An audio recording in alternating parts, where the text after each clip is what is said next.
The sky did not fall, it was eaten. It was consumed from the east by a cloud that was not a cloud, a living, buzzing, clicking storm that had no rain, only hunger. The sound came first, a low thrumming that grew into a grinding roar, the noise of a billion tiny engines all turning at once.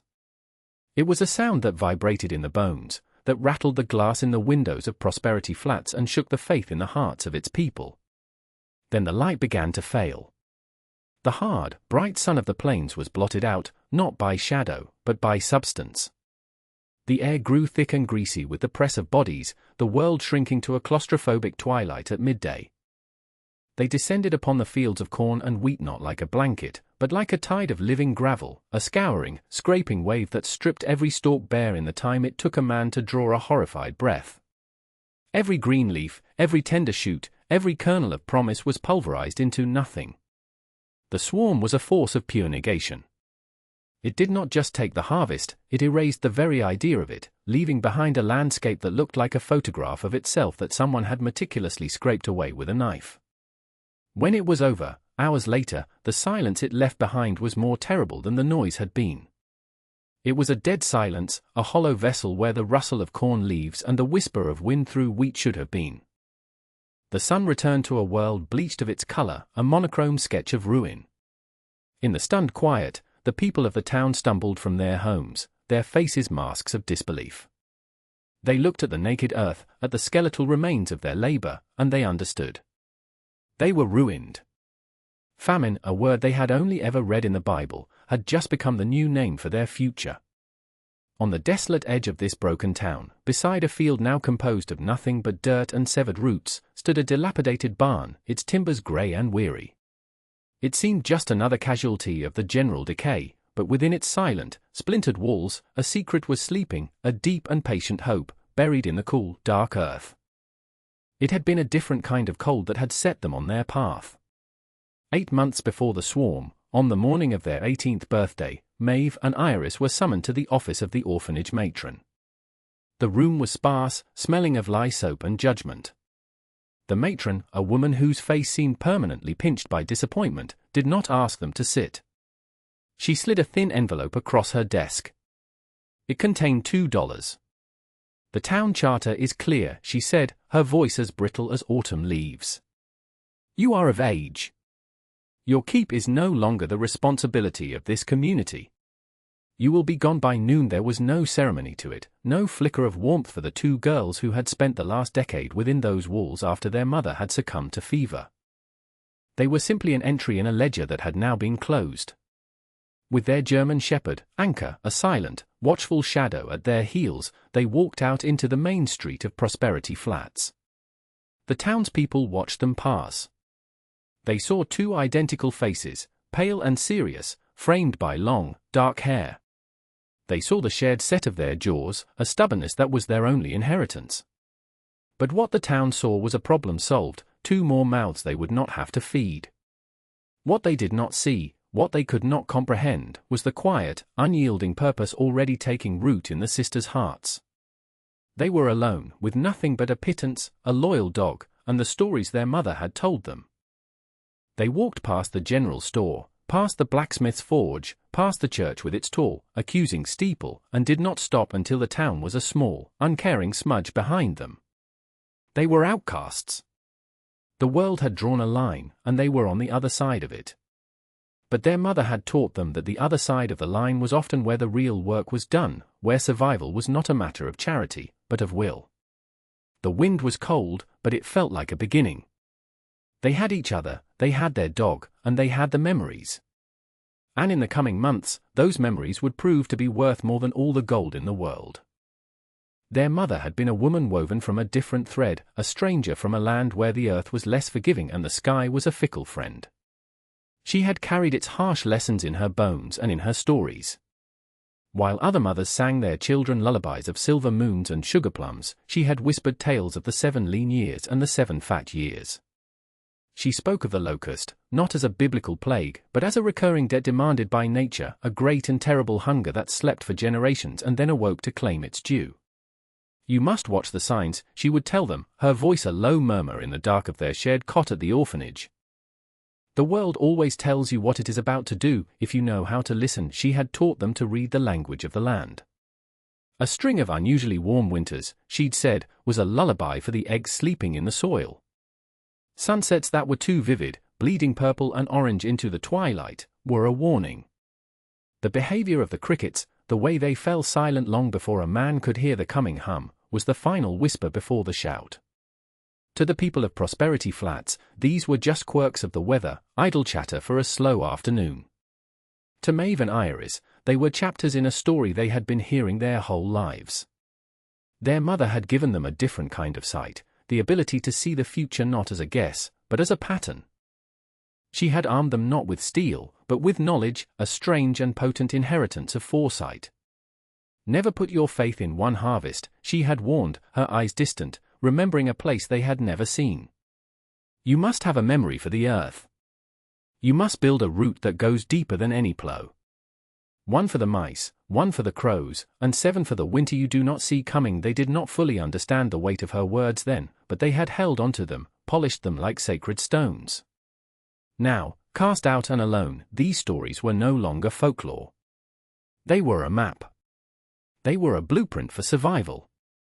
Their search for shelter ended at the abandoned barn. It slumped on a rise overlooking the town, a forgotten sentinel whose owner had long since vanished, a victim of drought or disillusionment. The wind sighed through the gaps in its walls, and the roof was a sieve of sunlight and starlight. To anyone else, it was a ruin. To Maeve and Iris, it was a promise. Inside, the air was thick with the ghosts of hay and livestock. A section of the floor had rotted through, revealing a dark, square hole beneath. It was a small root cellar, barely large enough for one person, its earthen walls partially collapsed. But as they stood over it, the lantern light casting long, dancing shadows, they saw not a crumbling pit, but a foundation. Here, they would build their root. Here, they would honor their mother's memory not with tears, but with labor. The plan that formed between them needed no words. It was a silent, perfect understanding that had been the hallmark of their twinship. They would not just repair the cellar, they would transform it. They would dig deeper and wider, hollowing out a vast chamber beneath the barn, a secret larder shielded from the sun, the frost, and the eyes of the town that had turned its back on them. Their $2 were spent not on food, but on the head of a sturdy shovel and a pickaxe from the blacksmith, who asked no questions. They would live off the land, foraging for berries and roots, trapping rabbits, doing what they had to do to fuel the immense task ahead. Anchor, their dog, seemed to understand. He would lie at the entrance to the barn, a vigilant guardian, his presence a silent perimeter against the world. They knew the signs. The winters had been too warm. The sunsets had been too beautiful. The great hunger was waking, and they were going to be ready. They would build a fortress of plenty in the heart of the coming scarcity. The work was a relentless, grinding prayer. Before the sun rose, they were in the hole, and long after it set, they remained, their world shrunk to the small, flickering circle of lantern light. The pickaxe would ring against stubborn rock, the sound swallowed by the earth, and the shovel would whisper as it lifted the loosened soil. They worked in a rhythmic silence, a partnership of muscle and will. One would dig while the other hauled the dirt out in buckets, dumping it in a far corner of the barn and covering it with old hay, slowly building a false mound that looked like nothing more than accumulated debris. Their hands, once soft, became calloused and hard, their backs and shoulders a constant, burning ache. But the pain was proof. It was the currency they paid for their survival. As the hole grew deeper and wider, it transformed from a pit into a cavern. They learned the ways of the earth, how to brace the walls with stones they hauled from a nearby creek bed, fitting them together like a puzzle. They mixed clay and water to plaster the gaps, creating a solid, earth-smelling barrier against the damp. While the town of Prosperity Flats went about its business, planning for a harvest they believed was guaranteed, the sisters were building its salvation in secret, fueled by a knowledge the town had long forgotten. Their days were a cycle of labor and gathering. They spent hours in the unclaimed woods and prairies, collecting anything the earth offered up, wild plums, hardy greens, cattail roots, and acorns they would leach of their bitterness. They traded a day's mending for a sack of beans from a lonely farmer's wife, a week of clearing brush for a bag of salt from a traveling merchant. Every single item was a victory. Each jar of preserved berries they sealed with wax, each braid of onions they hung to dry, each strip of rabbit meat they salted and cured was a stone laid in the foundation of their future. They were becoming ghosts on the edge of town, their existence a rumor, their purpose an enigma. They were two girls and a dog, building an ark beneath the ground, waiting for the rain that no one else believed was coming.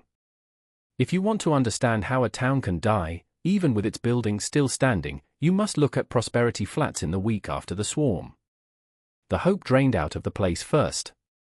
It evaporated under the relentless sun that now baked the barren fields, leaving behind a residue of pure, crystalline despair. The town council convened in the church, the only building large enough to hold the weight of their collective fear.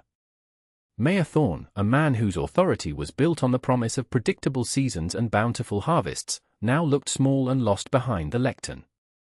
His words were hollow things, full of committees and inquiries and appeals for calm that only amplified the rising panic. Mr. Abernathy, the owner of the general store and the wealthiest man in town, stood beside him. He spoke of rationing, his voice smooth and practiced, but his calculations were grim. He laid out the town's entire food supply, his own inventory, plus what little the townsfolk had in their pantries. Divided among the 100 families, it was enough to last a month, perhaps 2 if they were frugal. After that, there was nothing. No new crops would grow in the ruined soil before the snows came. No traders would journey to a town with nothing to trade. His speech was a death sentence delivered in the calm, reasonable language of accounting. A low murmur went through the crowd, the sound of families doing their own desperate arithmetic, of mothers looking at their children and seeing the coming winter in their eyes. The Reverend Miller spoke of faith and trial, but his words offered little comfort against the certainty of an empty stomach. The secondary antagonist, the one born of human pride and short-sightedness, was now in full command. It was a foe more insidious than the locusts, for it fed on the hopelessness it created. From the back of the church, the widow Mrs. Gable watched the proceedings. She was one of the town's elders, a woman who had seen more than her share of hardship. She listened to the men of influence speak, and a different kind of fear took hold of her, a fear born of a memory, of a story a strange woman had told her years ago, a story about a hunger that slept in the earth. Into this suffocating atmosphere of defeat, Maeve and Iris walked. They entered through the rear doors of the church, anchor padding silently at their side. They were not gaunt or wild-eyed like so many in the crowd. Their clothes were worn but clean, their faces composed, their movements deliberate. They were an island of calm in a sea of agitation, and their presence caused an immediate, rippling silence. They walked down the central aisle, their footsteps echoing in the sudden hush, stopping before the lectern where the town's most important men stood. All eyes were on them, a mixture of curiosity, pity, and irritation. They were the outcasts, the orphans, the forgotten ones. What could they possibly have to say? It was Maeve who spoke. Her voice was not loud, but it carried a strange weight, a clarity that cut through the stale air of the church. She looked not at the mayor or the merchant, but at the faces in the pews, at the mothers and fathers, the children and the elders. "There is no need to starve," she said, the words simple and direct. "We have food. Enough for everyone to survive the winter. It is stored at the old barn. Follow us, and you can eat." For a moment, there was only stunned silence. Then, a harsh laugh broke the spell. It was Mr. Abernathy. He threw his head back and guffawed, a cruel, mocking sound. "Food? You too," he sneered, gesturing at them dismissively. "What have you got hidden away? A few squirrels and a bushel of bitter acorns? Do not waste our time with childish fantasies." The Reverend Miller stepped forward, his expression sorrowful. "Daughters, it is a sin to offer false hope in a time of trial. We must place our faith in Providence, not in the boasts of children." The crowd shifted, murmuring their agreement with the men of authority. The sisters' offer was too fantastic, too impossible. But then, a frail voice rose from the back. It was Mrs. Gable, the widow, pushing herself to her feet. "Wait," she said, her voice trembling but clear. "I remember a story. Her mother. Their mother used to tell it. A story about the signs, about the 7-year locust. A story about a deep larder, a flicker of something ancient and true passed through the room, a seed of belief planted in the barren soil of despair. A procession of the curious and the desperate made its way from the church to the barn on the hill. It was not the whole town, not yet. Many stayed behind, shaking their heads, convinced it was a cruel prank or the ravings of two grief-addled girls. But a score of families, those with the most mouths to feed and the least to lose, formed a ragged line behind Maeve and Iris. Mayor Thorne and Mr. Abernathy followed at a distance, their arms crossed, their faces set in smug masks of skepticism. They came not to be saved, but to witness the inevitable, public humiliation that would reaffirm their own authority. The sun beat down on the dead fields, and the only sound was the crunch of boots on the dry, brittle earth. When they reached the barn, the crowd gathered as Maeve and Iris approached a section of the floor covered in old, dusty hay. With a shared, practiced movement, they swept the hay aside, revealing a large, flat, heavy door made of thick, cross-braced timbers, fitted with a heavy iron ring. It was a door that spoke of purpose and permanence. Iris looped her fingers through the ring and pulled. The door lifted with a groan of protest, revealing not a dark, shallow pit, but a set of wide, sturdy stone steps descending into the cool darkness. A collective gasp went through the small crowd. The air that rose from the opening was not the musty, damp smell of a forgotten cellar, it was cool and dry, fragrant with the scent of dried herbs, cured meats, and earthen plenty. The sisters retrieved a lantern, lit it, and started down the steps, inviting the others to follow. One by one, hesitantly at first, the townsfolk descended. What they saw silenced every doubt. It was not a cellar, it was a cathedral of sustenance. The chamber was immense, far larger than the barn above it, with a high, arched ceiling and smooth, plastered walls. And on shelves that rose from the floor to that ceiling were the fruits of a year of relentless labor. Hundreds of glass jars caught the lantern light, their contents glowing like jewels, peaches, plums, and spiced apples. Sacks of flour, cornmeal, beans, and rice were stacked in neat, towering columns. Great braids of onions and garlic hung from the rafters, alongside long, dark ropes of dried, salted meat. Barrels of potatoes and root vegetables stood in orderly rows. It was a breathtaking, impossible sight. It was the physical manifestation of a mother's story, a testament to the defiant power of belief and work. The sight of the vault was a blow from which the town's skepticism could not recover. The sheer, undeniable reality of it was overwhelming. Mr. Abernathy, who had followed the crowd into the cellar, stood speechless, his face pale in the lantern light. His own store, which had once seemed a bastion of prosperity, was a pauper's pantry compared to this. The carefully organized abundance, the sheer scale of the foresight it represented, was a quiet, devastating rebuke to his own pride and mockery. He looked at the endless shelves, then at the two young women who had built this monument of survival, and for the first time in his life, he felt the profound weight of his own foolishness. News of the discovery traveled back to the town not like a rumor, but like a shockwave. The families who had stayed behind, convinced of the sisters' folly, now came running, their doubt replaced by a desperate, surging hope. Soon, the entire population of Prosperity Flat stood before the barn, their faces a mixture of awe, shame, and overwhelming gratitude. Maeve and Iris did not make a speech. They did not demand an apology or revel in their vindication. Their actions had already spoken with more eloquence than any words could. Instead, they began the work of distribution. With the help of the first believers, Mrs. Gable, whose memory had provided the crucial spark of faith, and the town blacksmith, a quiet man who respected hard work above all else, they established a system. They created a ledger, marking down the size of each family. They organized teams to haul the supplies from the vault to the barn, where it could be divided fairly. There were no arguments, no hoarding, no panic. The quiet, competent authority of the sisters seemed to infect everyone. They led not by command, but by example, their every action dictated by prudence and equity. The town, which had been on the verge of splintering into 100 desperate, selfish factions, began to knit itself back together. People started working with each other, for each other. The defeat of the locusts had nearly destroyed them, but the defeat of their own pride, at the hands of two young women they had cast out, was beginning to save them. The winter that followed was long and hard, as the plains winters always are.